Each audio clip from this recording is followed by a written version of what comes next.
Este segundo episodio del Jueves Santo vamos a comenzarlo explicando una parte muy importante y única de esta misa, el lavatorio de los pies.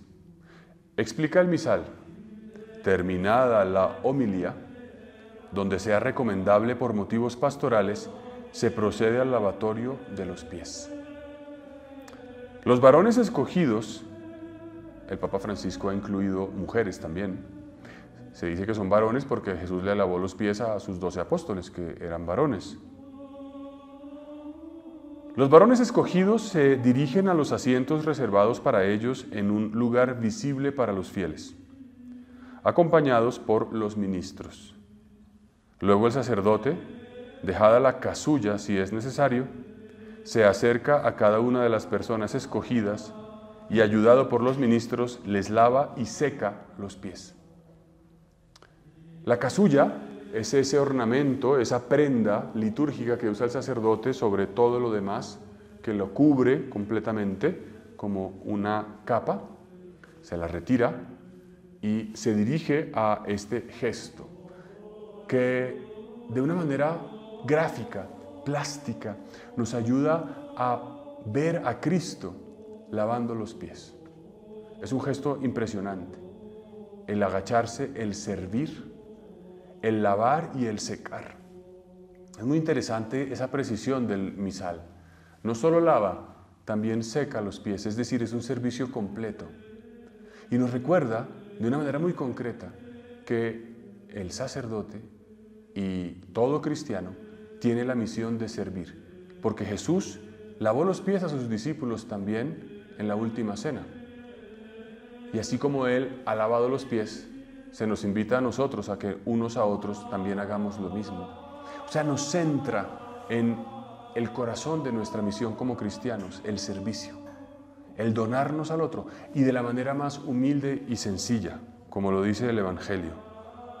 Y dice que se pueden cantar algunos cantos, y el misal ofrece algunos textos bíblicos para esos cantos.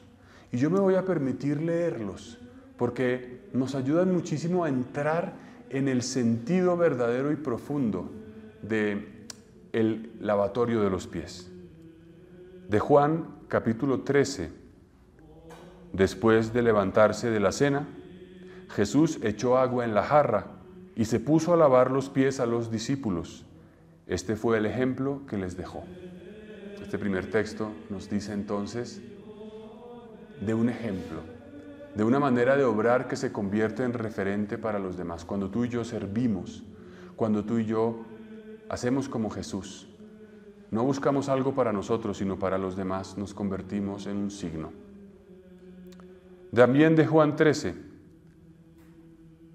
El Señor Jesús, después de haber cenado con sus discípulos, les lavó los pies y les dijo: ¿entienden ustedes lo que les he hecho yo, Señor y Maestro? Yo les he dado ejemplo para que ustedes también hagan lo mismo. Entender. ¿Entienden lo que yo he hecho? Eso tiene también una gran relevancia. ¿Realmente entendemos de qué se trata el misterio cristiano? ¿De qué se trata esta celebración? ¿De qué se trata seguir a Cristo? Alguien me decía hace un momento, cuando ibas de pequeño a misa con tu madre, te decían: mijo, esta misa es larga, ánimo. Y como que toda la explicación que teníamos era que habría que esperar y aguantar. Pero cuando entendemos mejor los signos y las celebraciones, nos damos cuenta del sentido profundo. ¿Entienden? Vamos a vivir el servicio de Cristo para que nosotros también sirvamos a los demás.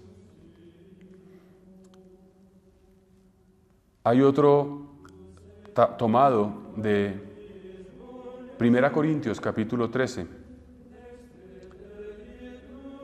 Permanezcan en ustedes la fe, la esperanza y el amor. De estas tres, la más grande es el amor. Todo pasa, pero el amor permanece. Y lo mismo dice Juan 13, Jesús, dice allí Jesús: en esto conocerán que son mis discípulos, en que se amen los unos a los otros. Esto es muy impresionante. El milagro moral que anunciará el cristianismo al mundo no es hacer prodigios, bajar fuego del cielo, resucitar muertos. El milagro moral es amarse unos a otros. Hoy el mundo vive para sí mismo. La gente no piensa más que en sus propias cosas. Y por tanto, esta manera de vivir, esta liturgia, nos recuerda cuál es la esencia del cristianismo. Amarnos unos a otros. Amar a los que tenemos al lado. Amar a nuestra familia. Amar a nuestros amigos. Es un mensaje absolutamente simple y absolutamente nuevo, porque hoy nadie habla de esto. Se habla más bien de vivir para sí mismos. Y después del lavatorio de los pies viene la liturgia eucarística, es decir, la consagración del pan y del vino, que tiene un inciso propio de este día. Recordemos quizás cuando el sacerdote consagra el pan y el vino, impone las manos sobre los dones, el pan y el vino, invoca al Espíritu Santo para consagrarlos. Y en este día dice que el sacerdote dice que el día de hoy Jesús celebró la última cena. Y esto es bien importante porque nos recuerda que la misa en realidad es la conmemoración de la última cena. Dice, el cual hoy, el sacerdote dice, generalmente en la misa dice, el cual cenando con sus discípulos tomó pan. El Jueves Santo se agrega la palabra hoy, el cual hoy tomó pan. El hoy de la última cena se prolonga a lo largo de los siglos y permanece hasta nuestros días.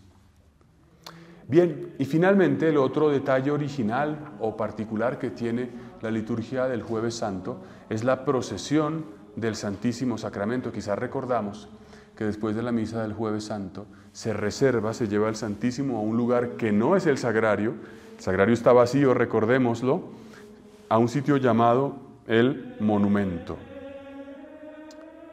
Para la adoración de los fieles aquella noche, así como Jesús después de la última cena fue al huerto de los olivos, fue tomado preso, fue a casa del sumo sacerdote y después fue llevado donde Pilato, el pueblo acompaña a su Señor en esa noche tremenda de la pasión antes del juicio inicuo y de su crucifixión. Pues la solemne procesión del Santísimo Sacramento es la compañía que hace la Iglesia a Jesús, que se va a entregar. Dice el misal: terminada la oración después de la comunión, es decir, la última oración del día, mientras está de pie, el sacerdote pone incienso en el incensario y lo bendice. Se pone de rodillas e inciensa 3 veces el Santísimo Sacramento. Recibe entonces el velo humeral de color blanco, se levanta, toma el copón y lo cubre con las extremidades del velo. Aquí usa palabras un poco técnicas, ¿verdad? Inciensa 3 veces. Este recipiente donde se coloca el incienso y brota el humo, el sacerdote 3 veces adora al Señor. El humo es signo de la oración de la Iglesia, de la adoración de los santos, de la comunión del cielo y de la tierra a la presencia de Cristo en la Eucaristía.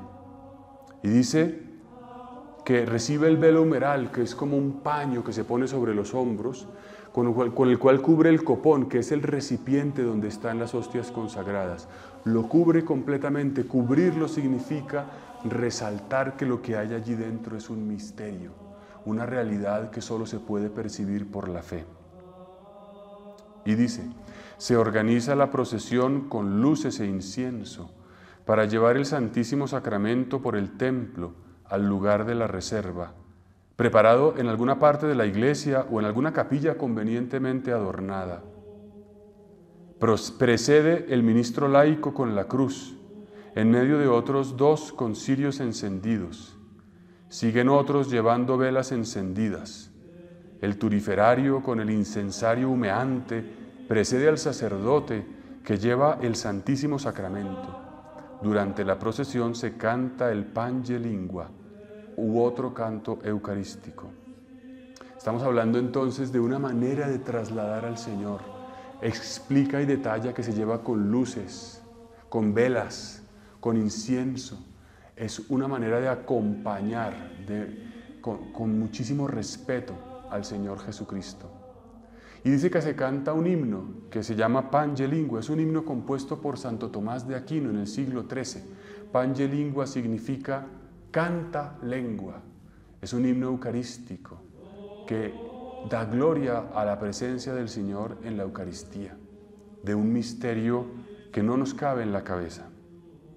Entonces, recordemos que se lleva este copón desde el altar hasta el llamado monumento, que muchas veces está adornado con panes, con uvas, quizás lo recordamos. Al llegar la procesión al lugar de la reserva, o sea, reserva significa el lugar donde va a quedar depositado toda la noche para la adoración de los fieles, el sacerdote, ayudado si es necesario por el diácono, deposita el copón en el tabernáculo. El tabernáculo es el otro, digamos, recipiente donde va a estar el Señor aquella noche, cuya puerta permanece abierta. Es decir, es este gesto de que Jesús está dentro de un copón, pero está a su vez dentro de una caja, que es el tabernáculo, y esa caja tiene una puerta abierta. Es esa puerta del corazón de Jesús que nos permite estar esta noche con Él, esa noche del Jueves Santo. Luego pone incienso en el incensario, se pone de rodillas y de nuevo lo adora. Después de unos momentos de adoración en silencio, el sacerdote y los ministros hacen adoración en silencio y se retiran a la sacristía. En un momento oportuno se procede a descubrir el altar. Esto es bien importante. El altar donde se había celebrado la misa tiene un mantel blanco, se retira ese mantel y se retiran las cruces que haya en la iglesia y se cubre con un velo las cruces que pudieran haber quedado en la iglesia. Este cubrir, este retirar el mantel, el desnudar, el cubrir las imágenes nos dice que toda referencia religiosa en el templo queda suprimida y se nos invita a volcar la mirada de una manera exclusiva en la presencia de Cristo en la Eucaristía. Es un centrarnos fundamentalmente en el Señor, es un volver a lo esencial, es un recobrar nuestro norte, nuestro centro, el quicio de nuestra vida. Invítese a los fieles a que, según la costumbre local, dediquen una parte de la noche a la adoración al Santísimo Sacramento. Si se prolonga después de la medianoche, la adoración debe hacerse sin solemnidad.